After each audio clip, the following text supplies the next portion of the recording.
pertanyaan terkait klinik fisioterapi di Metro ini yang Bapak jalani sekarang. Pertanyaan pertama, kira-kira persyaratan apa aja ya Pak untuk membangun klinik fisioterapi ini atau yang ingin mendirikan klinik fisioterapi ini secara mandiri? Oke, terima kasih pertanyaannya. Untuk mendirikan atau untuk praktek fisioterapi itu sebenarnya yang pertama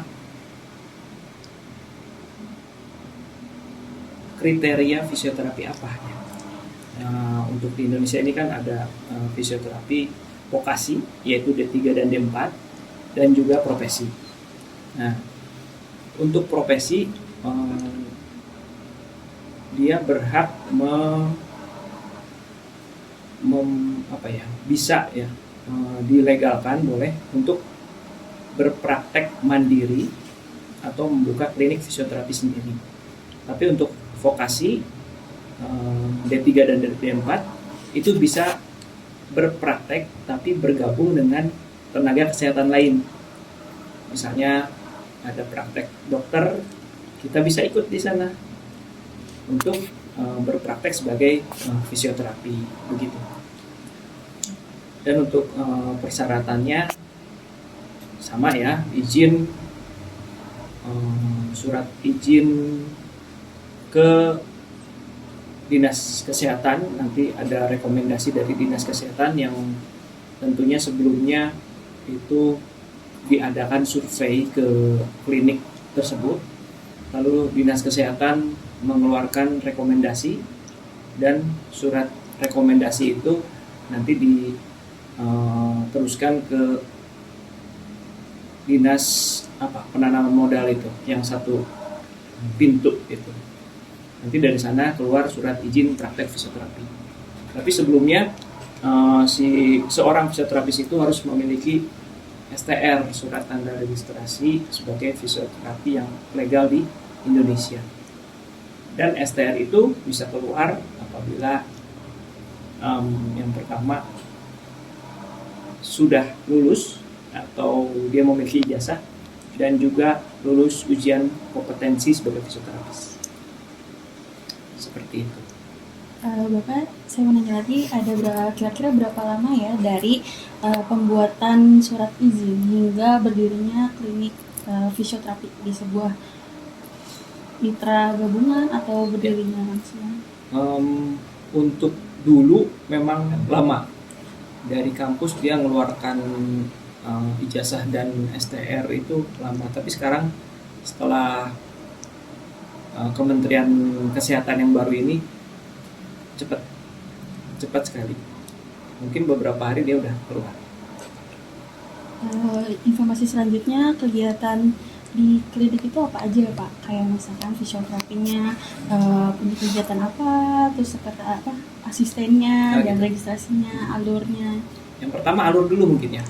Jadi alur pasien datang ke klinik lalu didata di rekam medik elektronik sekarang menggunakan RME, nanti didata oleh admin di klinik tersebut. Lalu pasien tersebut dipanggil masuk sesuai dengan nomor urut yang sudah ada di RME itu.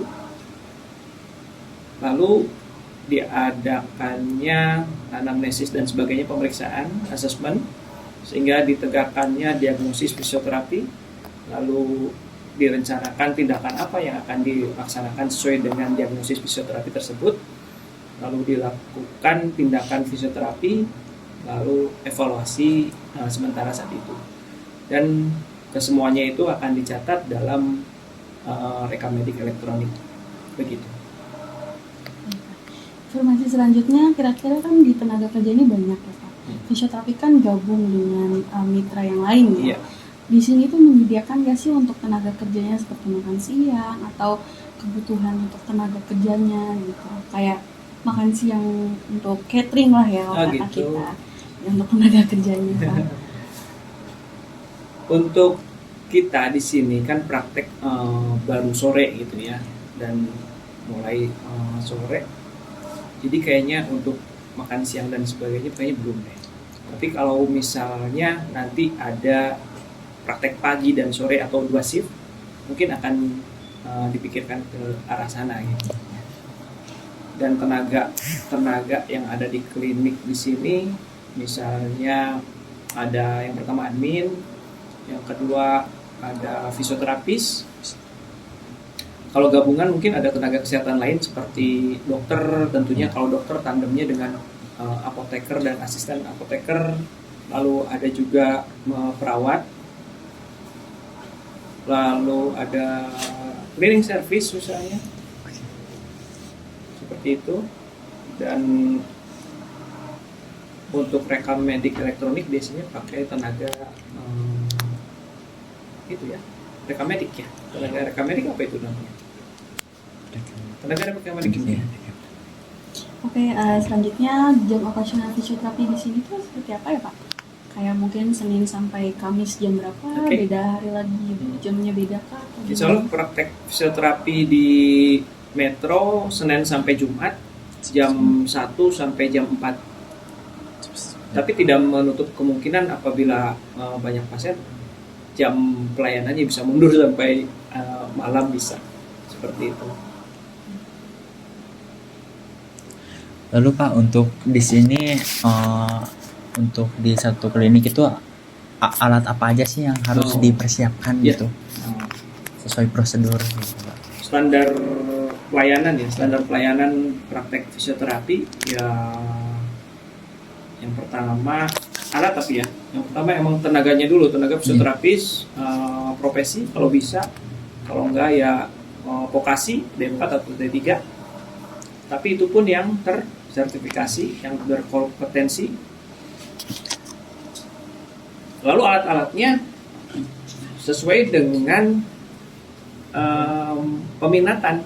Misalnya di klinik fisioterapi Metro sini kan peminatannya muskuloskeletal dan sport, tapi tidak menutup kemungkinan kasus-kasus neuro, kasus-kasus geriatrik dan pediatrik itu. Nah, untuk di Metro ini karena muskuloskeletal dan sport itu alatnya ultrasound, lalu laser terapi seperti ini, lalu diatermi, lalu TENS ada di sana, TENS, infrared seperti itu. Lalu yang lainnya manual terapi. Manual terapinya ya myofascial release, lalu strengthening. Kita bisa pakai resistant band yang pakai karet itu, bisa juga dengan barbel dan sebagainya, dumbbell yang kecil-kecil.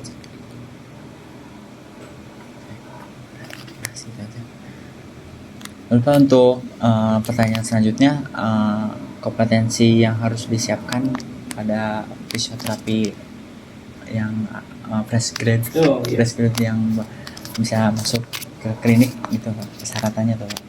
Persyaratannya fresh graduate yang sudah memiliki STR ya, STR.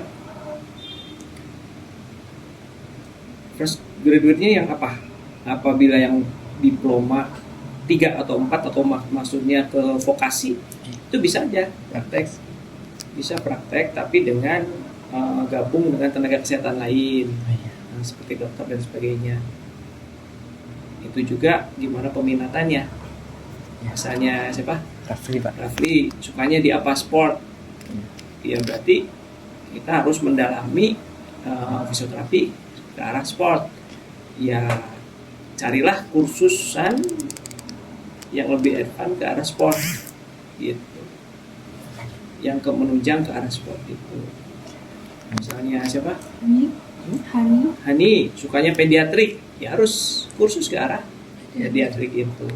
Jadi selain alat-alat, kita juga harus mengembangkan diri kita lewat kursusan-kursusan yang kompeten gitu, yang sesuai dengan BNSP.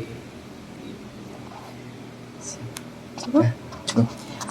Terima kasih atas informasinya, maaf mengganggu dan kerja. Terima kasih Pak. Ya, terima kasih.